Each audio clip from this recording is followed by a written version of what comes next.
Muito bem, pessoal, vamos dando sequência à correção das questões de direito do trabalho aplicadas para o cargo de analista judiciário, área judiciária, prova tipo 001, né?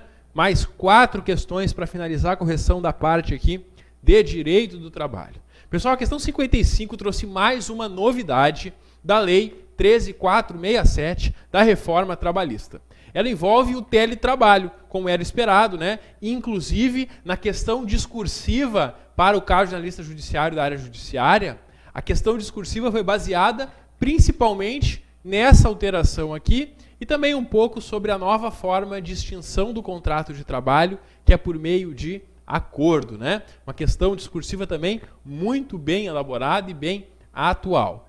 Bom, pessoal, a primeira assertiva sobre a questão 55, ela fala que entende-se como teletrabalho a prestação de serviços exclusivamente fora das dependências do empregador. Pessoal, não existe essa exclusividade. Eu posso trabalhar em casa e, eventualmente, eu vou na empresa para pegar alguns documentos, pegar algumas informações, trocar algumas informações com algum setor, tranquilo, tá? Não precisa ser exclusivo. O que traz o artigo 75B da CLT, que foi inserido pela reforma trabalhista, ele traz que considera-se teletrabalho a prestação de serviços preponderantemente fora das dependências do empregador, não exclusivamente, preponderantemente. Tu trabalha a maior parte do tempo em casa, mas de vez em quando tu pode ir na empresa. Inclusive o parágrafo único do artigo 75B, ele diz que o comparecimento às dependências do empregador para realizar atividades específicas não descaracteriza o regime de teletrabalho. E, inclusive, isso era um dos itens na prova discursiva aqui deste concurso também, tá? Perguntava, caracteriza ou não descaracteriza? E aí o candidato tinha que marcar que não descaracteriza, conforme o parágrafo único, tá? Então, a primeira está errada. Segunda assertiva, por determinação do empregador, poderá haver o retorno do empregado em regime de teletrabalho para a modalidade presencial, respeitado um período de transição de no mínimo 15 dias, constando de aditivo contratual. Isso está certo. Pessoal, isso aqui é bem confuso, e aí tu tem que ter muita atenção agora e acompanhar a nossa correção também pelo artigo 75C da CLT, que tem lá o parágrafo 1º e o parágrafo 2º. Não sei se vocês perceberam, mas são situações inversas, tá? Porque o parágrafo 1º, ele fala da alteração do presencial para o teletrabalho, que é o que vai acontecer agora com quem está trabalhando na empresa e vai passar a trabalhar em casa, à distância, por exemplo. E ele também fala do retorno do telepresencial, do teletrabalho para o presencial. É isso que fala o parágrafo 1º, tá? O parágrafo 2º do artigo 75C, ele fala somente da alteração do presencial,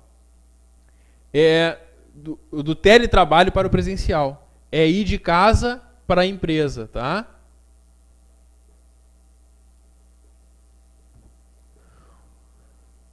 No primeiro caso, mediante acordo mútuo, é possível que empregador e empregado combinem a troca, a qualquer momento. Chama o empregado e aí faz um acerto com ele. Olha, que acha de a partir de agora começar a trabalhar em casa? Ah, concordo, faz o acordo, passa a trabalhar em casa. Está trabalhando em casa, que acha de voltar a trabalhar aqui na empresa? Não está dando certo, faz o acordo. Tranquilo, tá? Por acordo, pode migrar do presencial para o teletrabalho e do teletrabalho para o presencial, sem problema. Isso por acordo, tá? Muito bem. A segunda alteração que nós temos no parágrafo 2º, ela é somente quando o empregador chama o empregado que trabalha em casa ou à distância para voltar a trabalhar na empresa. Neste segundo caso, se não houver o acordo, o empregador tem o poder de chamar ele, está dentro dos poderes do empregador, neste caso, tá? De chamar ele para a empresa, e aí ele tem que fazer um aditivo contratual e dar o prazo de 15 dias para a adaptação, tá? Vejam bem, pessoal, o empregador ele não pode exigir do seu empregado que ele trabalhe à distância. Aqui nós temos ele está à distância e o empregador exige que ele trabalhe na empresa. Isso o empregador pode exigir. Faz o aditivo e dá um prazo de 15 dias. O contrário, só com acordo, tá? E isso também foi utilizado e era chave na prova discursiva. Porque na prova discursiva, quem não tinha entendido isso errou a questão. E aí errou vários itens da questão, porque um estava dependendo do outro, tá? Muito bem. Aqui no nosso caso, por esse motivo, por essa explicação do artigo 75C, parágrafo 1º e parágrafo 2º, estão certas as assertivas 2 e 3, que envolvem justamente essa questão aí da alteração do teletrabalho. E elas que são a resposta correta aqui para essa questão 55, que fica com letra D como gabarito, tá? A questão 4, ela está errada, porque ela afirma que o comparecimento às dependências do empregador descaracteriza o regime de trabalho e não descaracteriza, como a gente já comentou no parágrafo único do artigo 75B. E a questão 5, ela fala que a prestação dos serviços não exige especificação das atividades. Exige sim, tá? Quando vai botar um trabalhador em teletrabalho, tem que colocar o regime, a especificação das atividades. Tem que especificar as atividades que serão prestadas, tá? Isso com base no artigo 75C. Por isso, só a 2 e a 3 estão corretas aqui. Seguimos para a questão 56. Essa aqui era muito fácil, né? Por quê? Porque a gente sabe que agora, com a Lei 13.467, não existe mais as horas em itinere. O que eram as horas em itinere? Era o tempo de deslocamento do empregado da sua casa até a empresa. Como regra, antes, o tempo que eu levo da minha casa até o trabalho não entrava na jornada. Mas tinha alguns casos que a lei e a jurisprudência simulada do TST admitiam a contagem do tempo. Agora não se admite mais. As horas em itinere foram extintas com a reforma trabalhista. Agora só é considerado tempo de trabalho mesmo aquele que o empregado está lá na empresa à disposição do empregador, aguardando ou cumprindo ordens, tá? Isso faz com que nessa questão a resposta seja a letra B. O empregado, nesse caso narrado, não faz jus às horas em itinere, na medida que o percurso de ida e volta não se considera à disposição do empregador, ainda que ele forneça a condução. Agora não tem mais exceção, tá? Por isso a única correta é a letra B. A letra C diz que ele não faz jus à hora em itinere, mas a justificativa está errada, porque ele diria que é porque não tem o requisito do fornecimento ser gratuito. E agora não existe mais requisito nenhum, né? Não existe mais hipótese de contagem de hora em itinere. Isso acabou, tá? Por isso, na 56, letra B é a resposta. Mais uma questão, então, diretamente relacionada com a reforma trabalhista, a Lei 13.467. Vamos para a questão 57. A questão 57 ela envolve a interrupção e a suspensão do contrato de trabalho, né? Nós temos essas regras aí sobre interrupção e suspensão. Vamos ver aí qual assertiva que está correta. A letra A afirma que é causa de suspensão do contrato de trabalho o afastamento do empregado para cumprimento de exigência do serviço militar. Até aí é verdade, é uma hipótese de suspensão, tá? Só que diz que o empregado tem que reassumir imediatamente o seu emprego sob pena de se caracterizar abandono. Enquanto a lei dá um prazo de 30 dias para ele retornar. Isso está no artigo 472, parágrafo 1º da CLT. Por isso a letra A está errada, não é de imediato, prazo de 30 dias. A letra B traz que o empregado tem direito de faltar sem prejuízo do salário por até 2 dias consecutivos em virtude do falecimento de primo. Não, de primo não tem direito. O artigo 473 da CLT, no inciso 1º, ele garante 2 dias de afastamento, a chamada licença nojo, em razão do luto, né, do falecimento. Ela é por falecimento de cônjuge, ascendente, descendente, irmão ou pessoa que vive sob dependência econômica do trabalhador. Primo não se enquadra nessa hipótese, por isso que a letra B está errada. A letra C, ela traz 2 alterações bem recentes da lei trabalhista.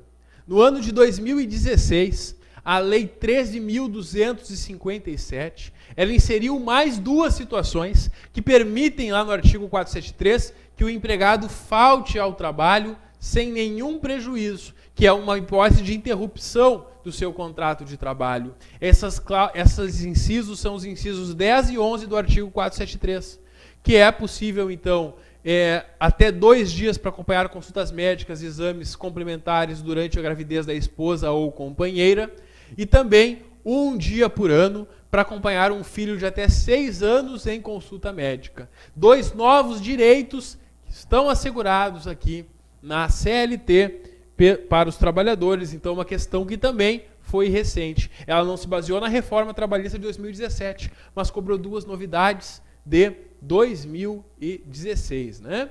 Por isso, letra C é a correta aqui na questão 57, conforme o artigo 473 e seus novos incisos, né? Seus incisos 10 e 11 aí da CLT. Maravilha. Vimos então aqui a letra C como resposta correta. A letra D, ela fala sobre a suspensão para a qualificação profissional e coloca um limite de 50% do salário para a bolsa, né? Não tem limite, pode ser dado e não tem esse limite de 50%. Essa hipótese está no artigo 476A, parágrafo 3º da CLT. E a letra E diz que o empregado, nos dias que estiver comprovadamente realizando provas de exame vestibular, não pode deixar de comparecer. Claro que pode, pessoal. Tu pega lá o comprovante que estava fazendo a prova do vestibular e tu pode faltar. Isso está no artigo 473, inciso 7 da CLT. Por isso que a 57, só a letra C mesmo que está correta. Muito bem, chegamos agora à nossa última questão de direito do trabalho na prova do TST para analista judiciário, área judiciária, tá? E nessa questão aqui se trabalhou a periculosidade principalmente, né? Questões envolvendo adicional de periculosidade. Envolvendo súmulas até recentes também do TST, súmulas editadas nos últimos anos aí. Pessoal, a primeira fala do Sócrates. O Sócrates, ele é um comissário de bordo da empresa aérea Céu de Brigadeiro. E ele fica na aeronave durante o abastecimento.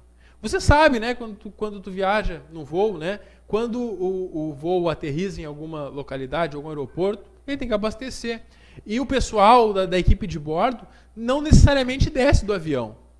E aí alguns comissários de bordo, então, ingressavam com ações judiciais pedindo periculosidade, porque durante o abastecimento eles estavam dentro da aeronave. Muito bem.